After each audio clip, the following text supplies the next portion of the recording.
A lot of people think that cold outbound is dead, and I've got some news for you.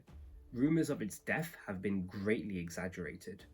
Now, you'll probably have heard it before that there's too many people going into cold email. Everybody's inbox is saturated, and especially if you're doing lower ticket SaaS, then it just doesn't make sense from a customer acquisition cost perspective.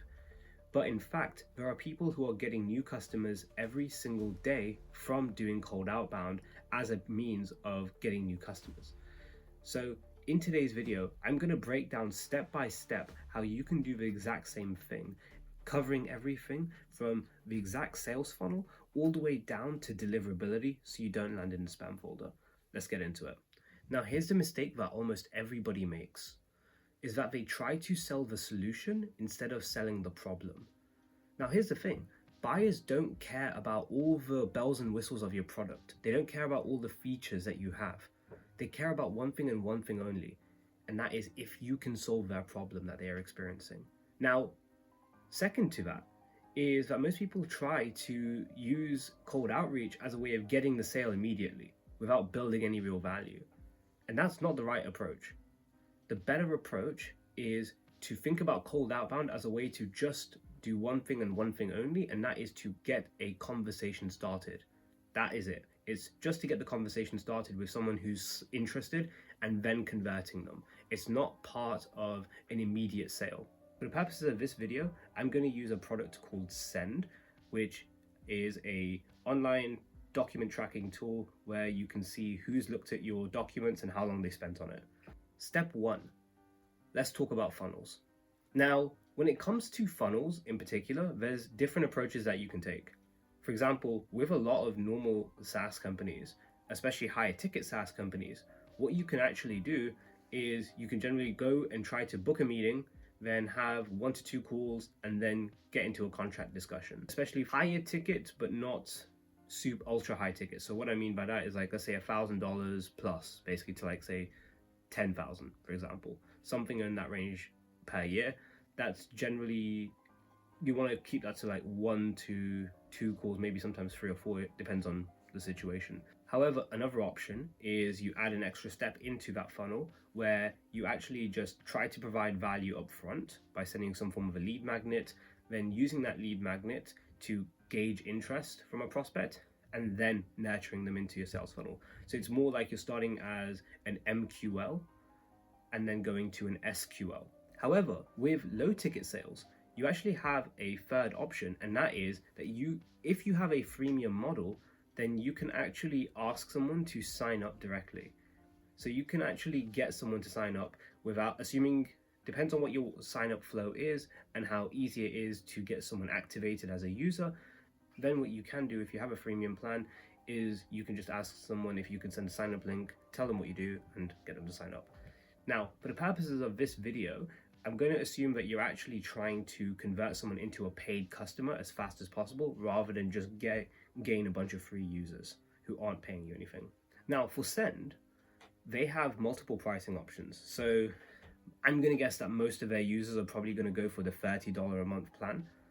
So if we were going to try to go and take this through a sales funnel, it's going to be very difficult to just continuously keep churning out people just to do $30 a month, because then that basically means that every single call that you take is worth up to a maximum of maybe $30, as let's just say $90, assuming that the LTV is 3 months or something. You can definitely make that work. You could hire a bunch of setters and closers and sort of scale that up, but then that will end up just becoming a logistical nightmare.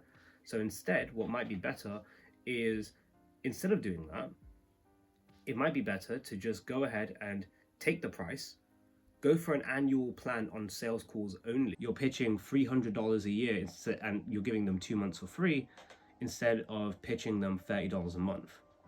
So that's how I would think about the funnel, is you're going directly for a sales call, 1, maybe a 2 call close.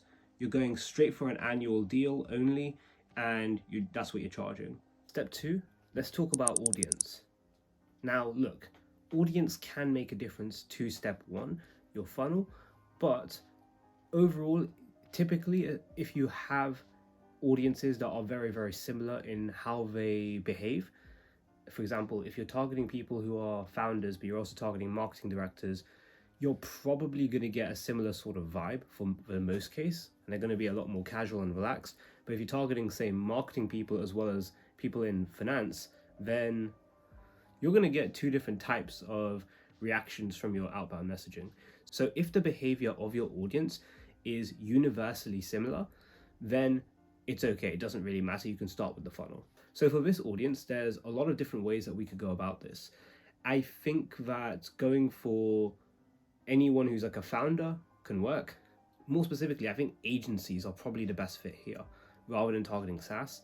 And the reason being is because they're already charging 4 or 5 figures a month, they should be able to spend a few $100s on a product that could help them to generate revenue, because a lot of them will be sending out proposals, and as opposed to framing send in a lead gen capacity, you can frame it as a way to track proposals to see where your deals are falling off. Because if you help marketing agencies say get one more deal a month or one more deal a quarter, that's an extra few $1,000s that they've made from just, a couple $100s that they spent.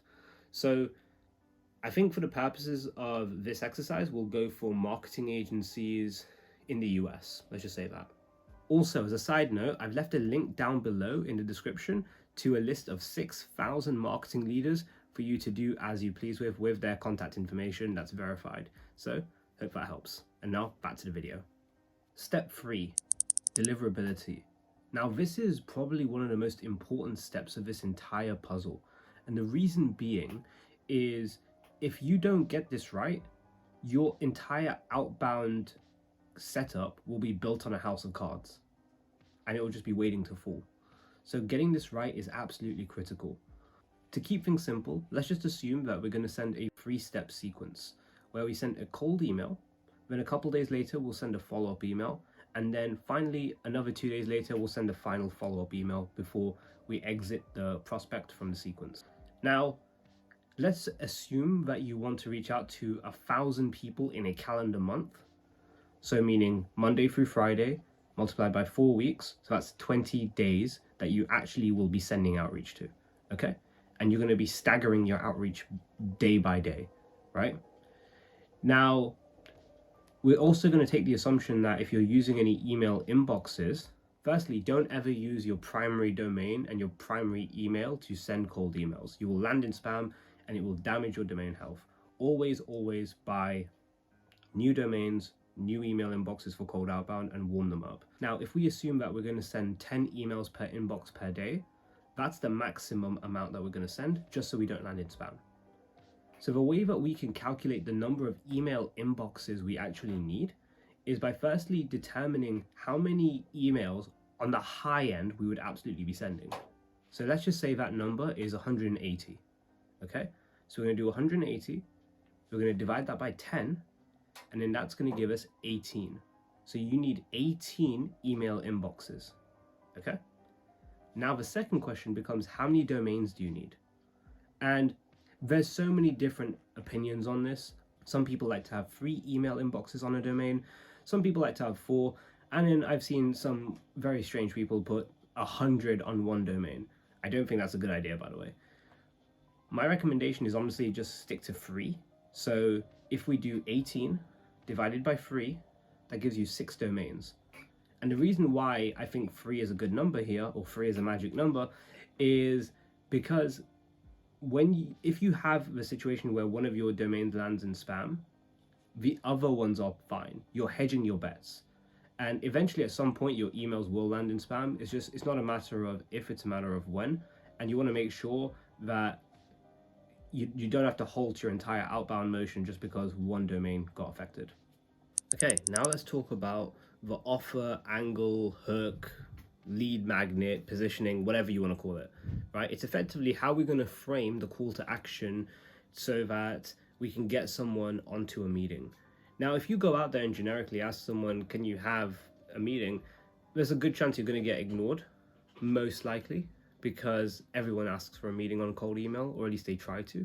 So for the positioning in this case, what we can do is instead of asking for a 15-minute call, we can just say that we found a way, or we've built a way, or we've built a tool that can solve X, which is the problem, can we show you how it works?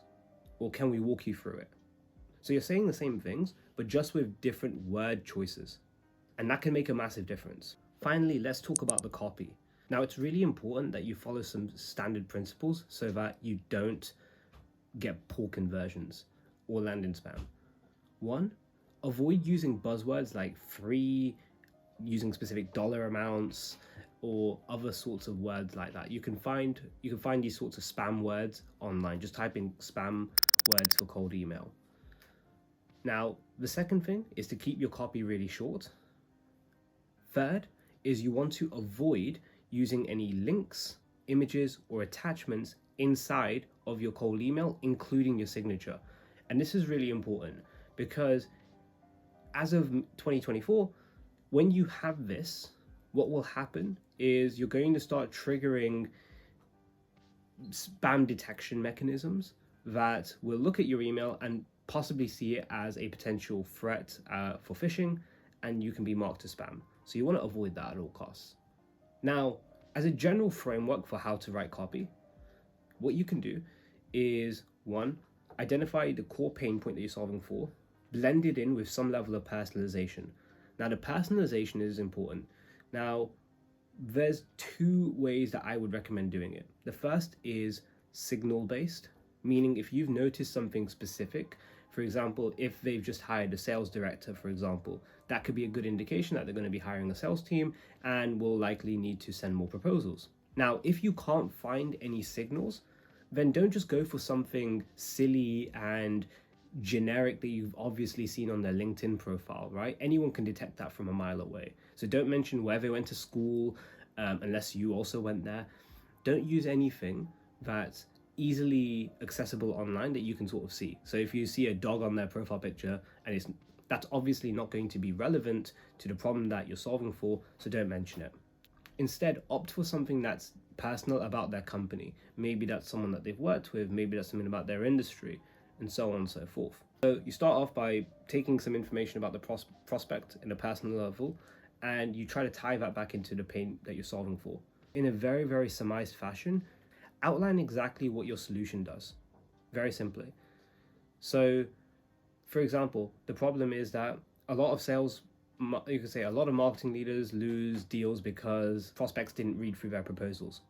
We built a document tracking tool so that people can actually you can actually see who's looking at your proposals and for how long, as well as talking to your proposals with AI, with an AI chatbot that's built in, for example. Would you be open for me to show you how this works? Something like that.